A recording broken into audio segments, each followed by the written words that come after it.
Welcome back, friends. Welcome back to the Corbett Report. I'm James Corbett of corbettreport.com. You're tuned into Questions for Corbett. And this week's question comes in from Chrissy, who writes regarding World War III. Clearly, this is not going to be fought with troops, aircraft carriers, tanks, etc., any more than it will be sabers on horseback. If the aim is to eliminate as many people as possible, then bombs are a good move, especially nuclear, but you risk removing members of the elite families, and surely that has to be avoided. Do they all retreat onto islands in the Pacific or the Caribbean? Any thoughts? All right, thank you very much for the question, Chrissy, and yes, in fact, I do have quite a few thoughts on this subject. I hope people will type World War III into the search bar at corbettreport.com to find some of the material that I've done on this subject over the years. I've done quite a lot of material on this subject over the years, especially in the past couple of years, as some of my thoughts on this subject have begun to solidify. And one of the conclusions I come to is that, yes, you are completely right. Of course, World War III will not involve dramatic battles on a battlefield with troops lining up, facing each other in trench warfare, World War I style. That is not what World War III would ever look like at this point. Just as World War I looked nothing like warfare of the 19th century, and World War II looked nothing like warfare in the World War I era. The technological developments necessitated completely different stratagems and completely different conceptualizations of what warfare even is. And, well, you better believe, 80 plus years on from the World War II battles, yes, things are going to look very, very different in the 21st century framework for World War. So, yes, having said that, I think there will be a lot of things that we don't even conceptualize as war per se that will be important, perhaps decisive elements of great war, great power war in the 21st century. Cyber war, bio warfare, financial warfare, asymmetric warfare, many different information warfare will be an exceptionally important part of the whatever is going to happen in this century as it plays out.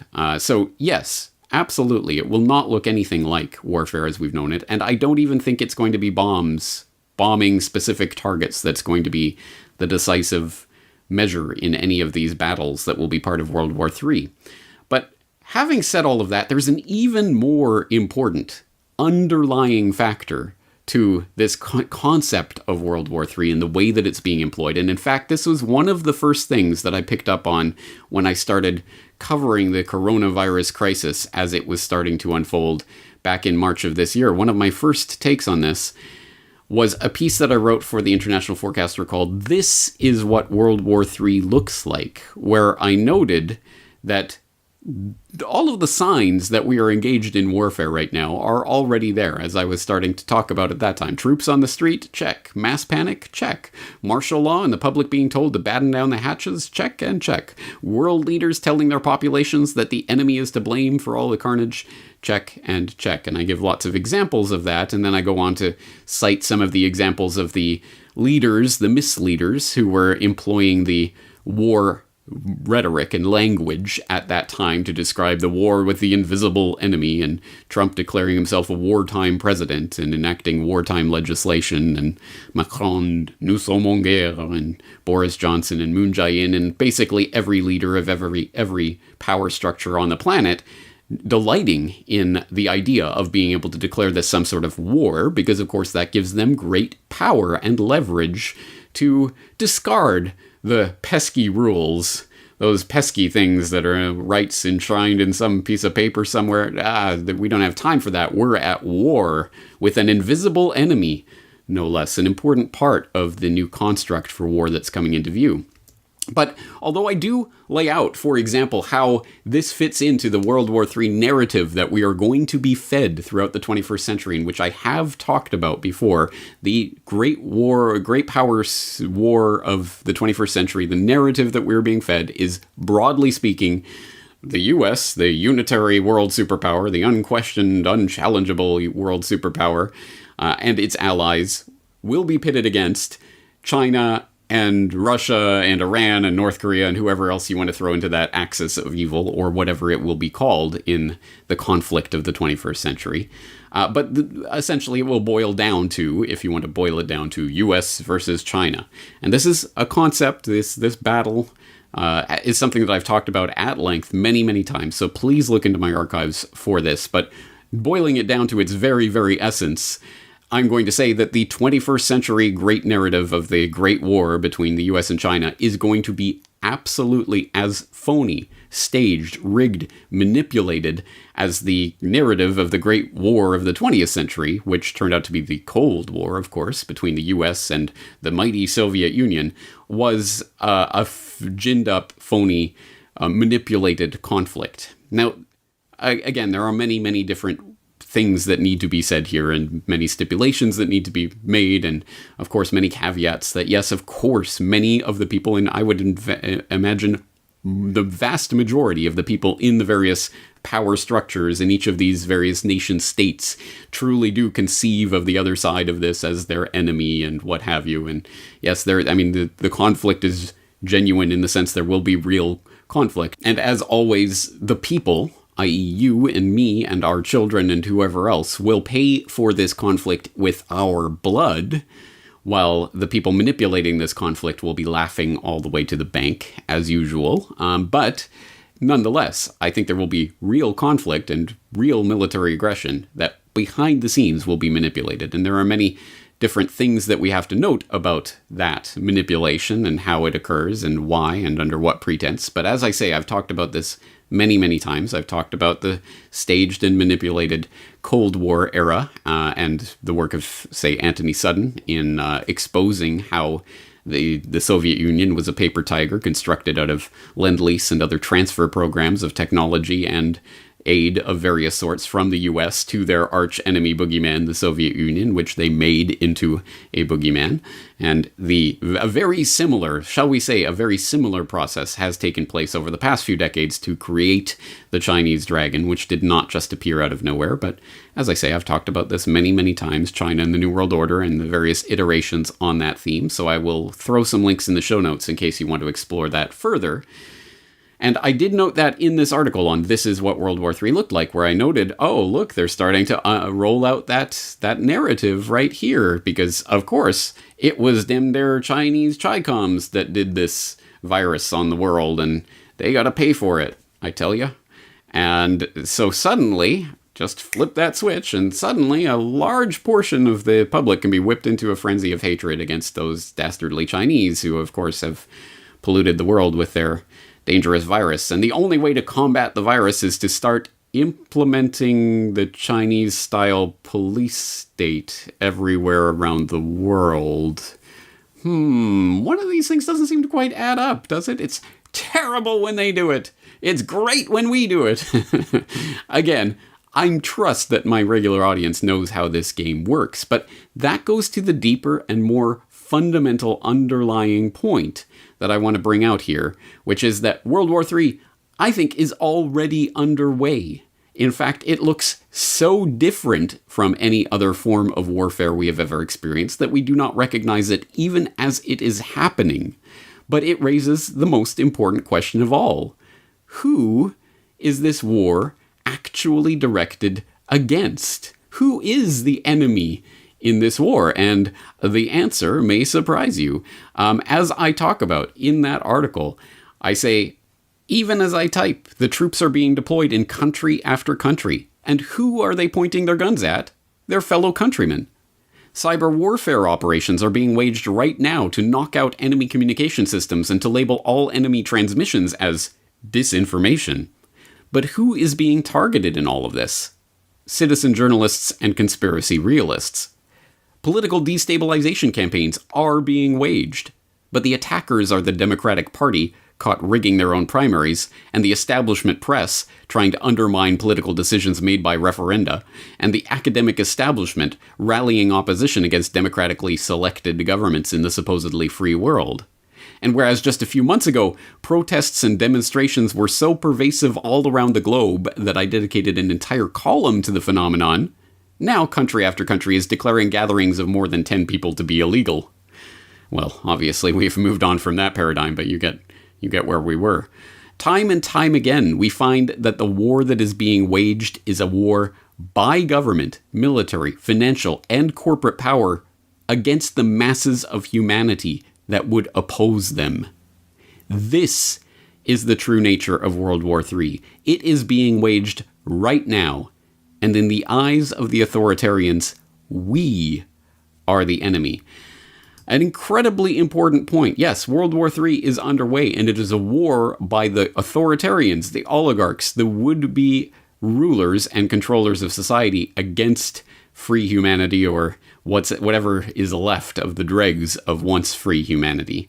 And the primary method by which this is being waged at this particular juncture is not the war on terror paradigm, which we are exiting, but the biosecurity paradigm, which we are entering, and we are only starting to get a taste of what that will involve. But it is warfare waged on the public, and the best short, to-the-point encapsulation of that new paradigm that I have seen articulated anywhere is by Giorgio Agamben, who wrote Biosecurity and Politics. And I want to read a little bit of that to give you a sense of where this warfare is going. So he writes about Tempête microbienne by Patrick Zilberman, a publication from 2013 that described the process by which health security, hitherto on the margins of political calculations, was becoming an essential part of state and international political strategies.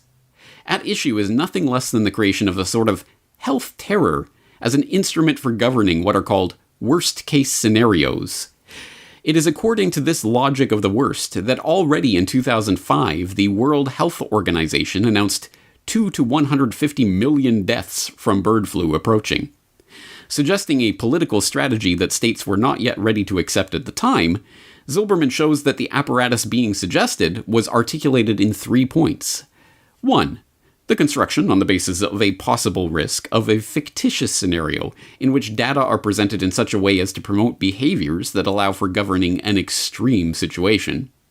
2. The adoption of the logic of the worst as a regime for political rationality. 3. The total organization of the body of citizens in a way that strengthens maximum adherence to institutions of government, producing a sort of superlative good citizenship in which imposed obligations are presented as evidence of altruism, and the citizen no longer has a right to health safety, but becomes juridically obliged to health biosecurity. What Zilberman described in 2013 has now been duly confirmed. It is evident that apart from the emergency situation linked to a certain virus that may in the future be replaced by another, at issue is the design of a paradigm of governance whose efficacy will exceed that of all forms of government known thus far in the political history of the West.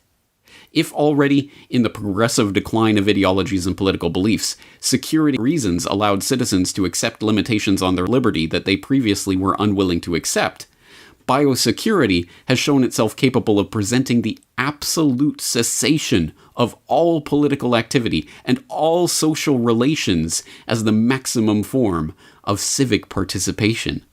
Thus, it was possible to see the paradox of organizations of the left, traditionally in the habit of claiming rights and denouncing violations of the Constitution, accepting limitations on liberty made by ministerial decree devoid of any legal basis, and which even fascism couldn't dream of imposing.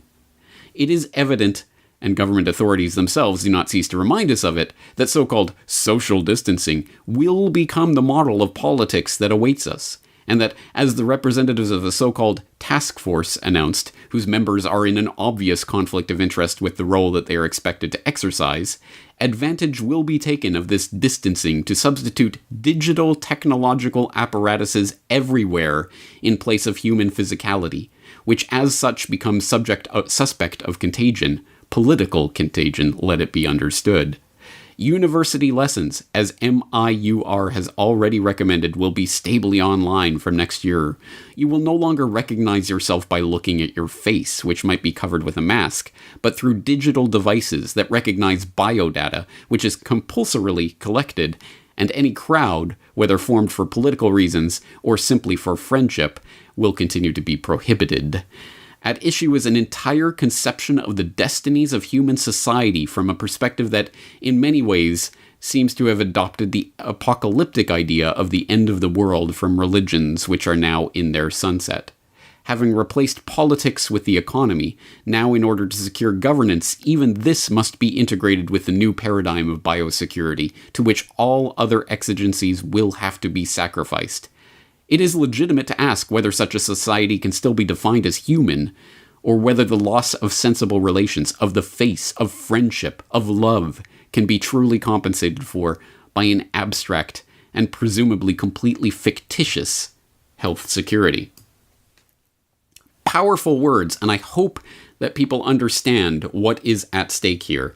Again, we are being steeped into a new paradigm, and whatever disruption has come along in that narrative in the past few weeks, it is coming back. And you may have noticed they're prepping the public for the second wave and the second wave of shutdowns, and we have to, like the behavioral conditioning switch of the behavioral conditioners, the social engineers, training the pigeon to go around in circles. Well, we're going to train the public to lock down, social distance, wear your mask. All of these things are being placed as essentially operant conditioning. And that is what is happening right now. We are being placed in a new paradigm. And unless and until we see and understand and internalize this as warfare that is being waged not by some nation state, not the Chi-Coms, not the Ruskies, not any of the other boogeymen that are held out in front of you, but by the would-be controllers and leaders of our own societies against their own populations, until we understand that that is the operative paradigm in which we are functioning, we will never even understand that World War III has already commenced, and it is directed against you. Until you see that CCTV camera that's linked into the facial recognition system, that's going to be linked to your biometric ID, it's going to be linked to your digital cashless payment, that's going to be linked to your immunity passport that will grant you access to this area or deny you access to that area. Until we understand that is the weaponry that is being used against us in this world war that is playing out right now for complete control, not of this or that geographical territory, but of the globe itself. Until we truly understand that and see it for what it is, how will we ever even begin to fight back? How will we ever even engage in the battle if we do not understand that a battle is taking place? That is the issue. That is what is at stake.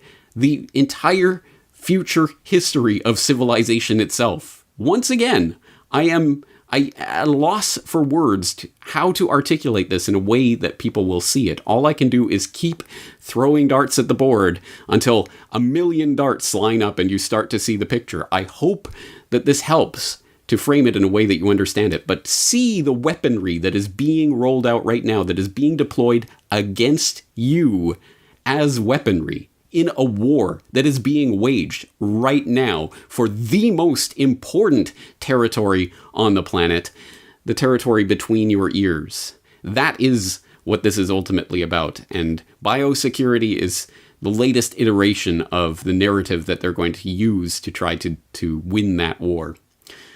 So, thank you for the question, Chrissy. You asked an important question. I know you were looking for answers along a certain path, but I think this other path is truly the real way that we have to encapsulate and understand what is happening right now, and it's the most important issue we could be dealing with.